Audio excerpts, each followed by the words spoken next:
It's like I see a lot of people online talking about this immigrant issue, and they either don't have kids or they don't think it could happen to their kids.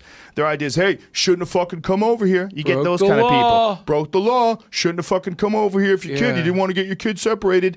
If you were in the presence of a woman who came over here from Guatemala and she's poor and she's starving and they're taking her baby away and she's wailing and screaming from a primal place in her DNA that the one thing she loves more than anything is being taken away. A baby. Yeah. If that doesn't freak you the fuck out, you're not a part of the team, man. You're missing it. You're missing it. What are we here for? We're here for 100 years of whatever. That's what we're here for. If you want to spend 100 years saying, hey, she shouldn't have fucking broke the law, I don't want you on the team. You're an asshole. Right? And I don't give a fuck if you're right or left. I don't care if you're religious, or I don't care if you're an atheist. If that's what you support, you're an asshole. And we don't want you on our team. Okay? So, but if you agree with certain economic policies that I don't agree with, and we could have a discussion about it, we could figure out why you agree, and we could figure out why people are allowing all of this money to get into politics. Why are we allowing all these special interest groups and lobbyists to interfere with our laws and influence our politicians and create all this shit that we don't want? Well, here's the number one reason. You can't just vote online.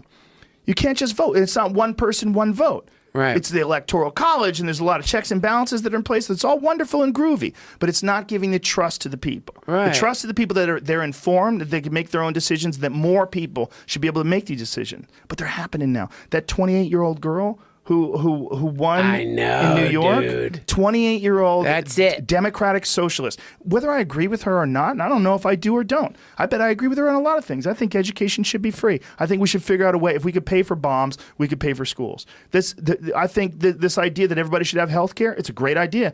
Who the fuck wants people to not be healthy? Who wants people to be hurt and not be able to fix it? Are you really saying that struggling people should have to pay exorbitant amounts of money to get fixed when we could maybe chip in and help members of our team? That's stupid. Fill it up. Figure it out yourself. I had to. You got lucky, bitch. You got lucky you don't have leukemia. You didn't break both your legs when you were 18. Your parents are dead. Right. You got lucky, piece of shit. These are people on our team. Right. Because I'm not talking about people who are lazy, good for nothing, losers, mooching off the system. You're going to have that too. Well, we got to figure out how to educate people so that happens less and less. That's what we got to figure out how to do. All right. This is Give Them an Argument. I am about to be speaking with David Feldman and then Emma Vigeland, Nando Vila. David Griscom, of course, is here for another segment of Outlaws and Revolutionaries. The voice you just heard was a clip from a couple of years ago from podcaster and comedian Joe Rogan, where he was talking about the Trump administration's family separation policy and why he thought that anybody who supported it was not on what he called team human. Now, Joe Rogan is far from a consistently progressive person. He's kind of all over the place. And that way, I actually think I wrote about this in an article that I wrote with Michael Brooks back in January when Rogan endorsed Bernie Sanders, that Rogan is where a lot of Americans are at, which is to say that he's not a weird obsessive like us. He doesn't think about politics all the time. So he has a bunch of disparate political instincts that don't necessarily cohere together into a consistent worldview. That is absolutely true. But he does have some very un-Trump instincts and even some very social democratic instincts on some issues. So when I saw in the last week, since I saw you guys last, that Rogan offered to host a 4-hour debate on his podcast with Joe Biden and Donald Trump, and Trump said, yeah, sure, I'd love to. I know this is shocking because we're talking about Donald Trump, who normally thinks everything through very carefully.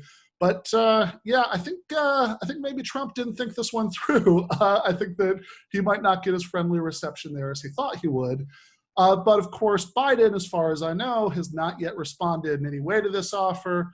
I could talk about whether this would be a good move or a bad move for him. But what I would really like to happen is not, in fact, for Biden to accept Rogan and Trump's offer. It would be for Biden to turn it down, and then for Joe Rogan to say, hey, Trump, come on, I'm going to debate you myself. How about it? And that sounds like the setup to a joke, but honestly, speaking as a debate nerd, my professional opinion is that Rogan, when he does have right-wing guests on, he has right-wing guests on all the time. He tends to nod along with everything they say, just like he nods along to Cornel West or Edward Snowden when they're on his show. He's a little all over the place. He's somewhat prone to believe conspiracy theories. He's very prone to agreeing with whatever his current guest says. But when he does engage with right-wing guests who say things he disagrees with, sometimes it's very, very good. So one more clip of that.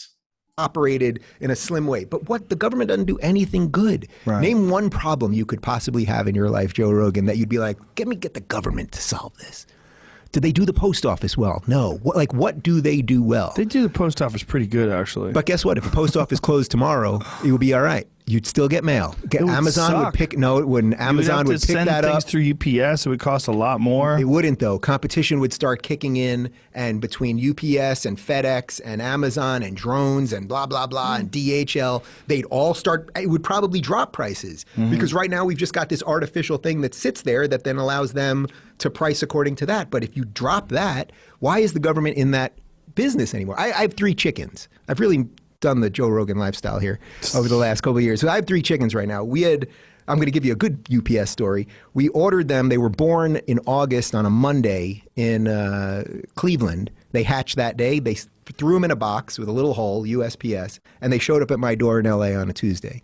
The USPS has been doing that for about 100 years. It's the only way you can do it, by the way. You can't order chickens through any other method. Oh, is it just USPS? Yeah. So actually, I was giving the USPS credit there because my chickens all arrived live. Yeah, they send them through chicks. Yeah. That's the only way you're buying these live chicks. That's the way you get them. You get them through the U.S. Postal Service. But you don't get them through UPS. I'm pretty sure, though, that if the USPS stopped, it didn't exist anymore, you'd still get chickens delivered. And Amazon could probably do it even more effectively.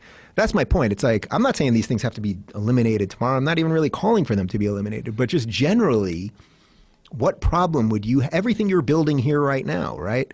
Do you want the government to tell you how to do all these things and all the regulations that you got to have your electric thing this far from this and like all the regulations like that for construction are important, though. You do have to make sure that people don't do stupid shit. But make sure generally, you don't have a power line that's near a water line. There's a lot of.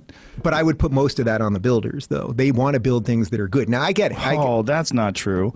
Listen, people. People are going to build corners all the time. Like you have to have regulations when it comes to construction methods, or people are going to get fucked. They cut corners when there are regulations anyway. They do. They would cut a lot more if there. All right. So that gives you an impression. You should watch the whole thing. It is very funny.